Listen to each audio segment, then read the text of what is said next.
ചെന്നൈ രോയപേട്ടയിൽ വിജയുടെ പാർട്ടി തമിഴക വെട്രികഴകത്തിന്റെ ഇഫ്താർ വിരുന്ന് 3000 പേരാണ് ഇഫ്താറിൽ പങ്കെടുക്കുന്നത്.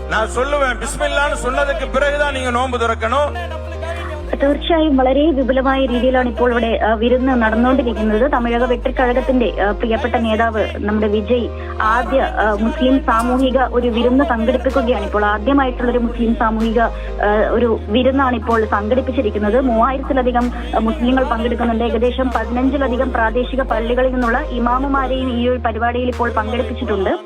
സുഗമമായ രീതിയിൽ പരിപാടി സംഘടിപ്പിക്കാൻ നിരവധി സുരക്ഷാ ക്രമീകരണങ്ങൾ അവിടെ ചെയ്തിട്ടുള്ളത്. ഇഫ്താർ വിരുന്നിനോടനുബന്ധിച്ച് ഈ ഒരു ദിവസം മുഴുവൻ ഉപവാസം അനുഷ്ഠിച്ചതിനു ശേഷമാണ് ഈ ഒരു ഇഫ്താറിൽ